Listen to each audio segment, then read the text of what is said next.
बता दे रहा हूं, पिछले 3-4 दिनों से इस देश में करोड़ों लोग चिंतित हैं। उनके घर के चूल्हे नहीं जल रहे हैं। जिन लोगों ने एलआईसी में अपना पैसा लगा रखा है, और इस देश के करोड़ों लोग ऐसे हैं जिन्होंने एलआईसी में अपना पैसा लगा रखा है। क्यों लगा रखा है? बेटी की शादी के लिए, कभी बीमार हो जाएंगे तो उस संकट के लिए, छोटा सा आसियाना बनाने के लिए। आज एलआईसी लूट गई, एसबीआई लूट गई, और कौन है लूटने वाला?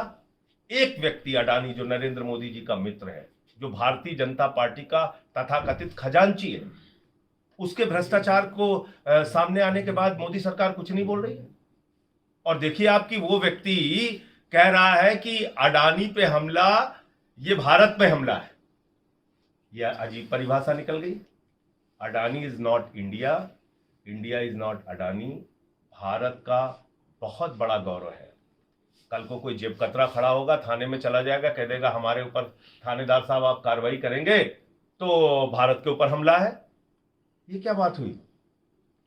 लाखों करोड़ों लोगों की जेब काटने वाला अडानी, वो कह रहा है उसके फ्रॉड को उजागर करना भारत पे हमला है। तो अडानी ने देश के करोड़ों लोगों के भविष्य पे हमला किया है ये फ्रॉड करके। लगभग 4.5 लाख करोड़ रुपए इस देश के निवेशकों का, इस देश के लोगों का पैसा डूब गया, उनकी गाढ़ी कमाई का पैसा डूब गया। और इस भ्रष्टाचार को जानने के लिए कोई अतिरिक्त विज्ञान लगाने की जरूरत नहीं है। ऐसे समझिए, टैक्स हेवन कंट्रीज जैसे कि मॉरिशस हो गया, एंटीगुआ हो गया, ऐसे देश जहां पर कंपनी बनाने, पैसा रखने पर कोई कर नहीं लगता, ऐसे देशों में इस अडानी ने फर्जी कंपनियां बनाई।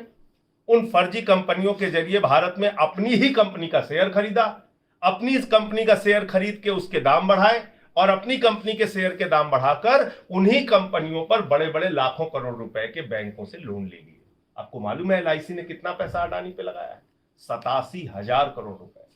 मोदी जी किसके कहने पर यह पैसा लगा? जवाब दीजिए। एसबीआई में हजारों करोड़ रुपए का लोन लिया, किसके कहने पर लोन मिला? मोदी जी जवाब दीजिए। भारत की सरकार की खामोशी इस देश के करोड़ों लोगों के लिए चिंता का विषय बनी हुई है। इसलिए हम लोग राष्ट्रपति के अभिभाषण का बहिष्कार कर रहे हैं, और हम इस पे जवाब चाहते हैं कि सरकार इस पे सामने आके जवाब दे, सदन में चर्चा कराए। और कहां है सीबीआई, कहां है इनकम टैक्स डिपार्टमेंट, कहां है सेबी, इन सारी एजेंसीज को अब तक कार्रवाई क्यों नहीं करनी चाहिए? ईडी कहां छुपी हुई है? इसका जवाब देना चाहिए सरकार। लेकिन बिना बहिष्कार किए भी आप इन सारे मुद्दों को सदन के अंदर उठा सकते हैं। उठाया तो था सर्वदलीय बैठक में, कल ही उठाया था। कल से लेके आज तक कोई जवाब आया हो सरकार की ओर से तो बताइए। वो व्यक्ति उल्टा और घूम घूम के कह रहा है भारत पे हमला है। अगर भारत पे हमला है तो रक्षा मंत्री क्या कर रहे हैं? अगर भारत पे हमला है तो प्रधानमंत्री खामोश क्यों है? अगर भारत पे हमला है तो अमित शाह जी को बोलना चाहिए, राष्ट्रीय सुरक्षा सलाहकार को आके बोलना चाहिए सामने। एक व्यक्ति के फ्रॉड को उजागर करना भारत पे हमला कैसे हो गया? जिस व्यक्ति ने करोड़ों लोगों को लूटकर करोड़ों लोगों के भविष्य पर हमला कर दिया, उसके फ्रॉड को उजागर करना भारत पे हमला कैसे हो गया? तो ये सवाल है।